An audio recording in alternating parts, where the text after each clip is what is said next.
प्राचीन काल में चंद्रवंश में राजा धर्मकीर्ति हुए। जैसा नाम वैसा गुण रखने वाले राजा धर्मकीर्ति बड़े धर्ममार्गी थे। उनके प्रजा पालन में कोई कमी नहीं थी। राजा धर्मकीर्ति अपने राज्य में आए दिन यज्ञ आदि धार्मिक कार्यों का आयोजन किया करते थे। उनके कोष में धन की कोई कमी नहीं थी। राज्य के ही कुछ अधर्मियों ने राजा पर ऐसा चक्र चलाया कि राजा धर्मकीर्त उनके चक्र में फंस गए।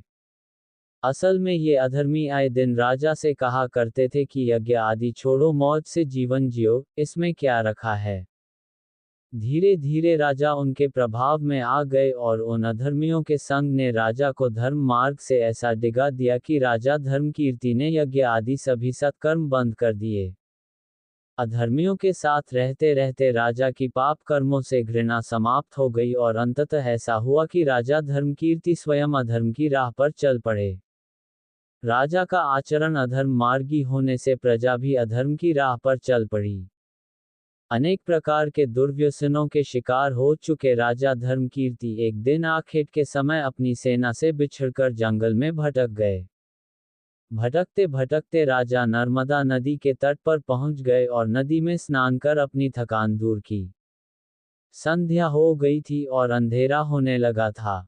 भयवश राजा धर्मकीर्ति आगे न जाकर नदी के तट पर ही विश्राम करने लगे। नर्मदा तटवासी एकादशी व्रती थे और संयोगवश उस दिन एकादशी तिथि थी। सभी तटवासी नदी के किनारे रात्रि जागरण के लिए इकट्ठे हुए। दिन भर के भूखे राजा को नींद नहीं आई तो वे भी तटवासियों के साथ रात्रि जागरण में सम्मिलित हो गए और रात भर भजन कीर्तन में लगे रहे। भूख की व्यथा सहन न कर सके राजा धर्मकीर्ति के प्राण सुबह होते होते निकल गए। प्राण निकलते ही यमदूत राजा को यमराज के पास ले गए। वहां चित्रगुप्त ने उनका लेखा जोखा देखकर यमराज को बताया कि राजा धर्मकीर्ति ने बहुत पाप कर्म किए हैं, लेकिन जीवन के अंतिम दिन इन्होंने एकादशी के उत्तम व्रत का पालन करके रात्रि जागरण कर भजन कीर्तन करते हुए प्राण त्यागे हैं, इसलिए इनके समस्त पाप समाप्त हो गए हैं। ये सब सुनकर यमराज ने राजा धर्मकीर्ति को साष्टांग प्रणाम करते हुए कहा कि यह तो उत्तम लोक के अधिकारी हैं।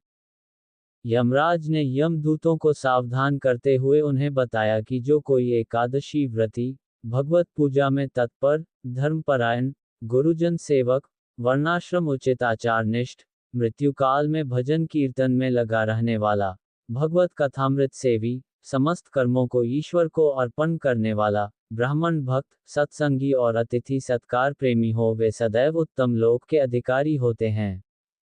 अंततः राजा धर्मकीर्ति को यमलोक से स्वर्ग लोक भेज दिया गया। एकादशी व्रती न होने पर भी केवल कुछ समय एकादशी के रात्रि जागरण और भजन कीर्तन करके उत्तम गति को प्राप्त हुए राजा धर्मकीर्ति की कहानी हमें यही सिखाती है कि सदैव धर्म मार्ग पर चलना चाहिए और अधर्म एवं अधर्मियों के संग से सदैव दूर रहना चाहिए।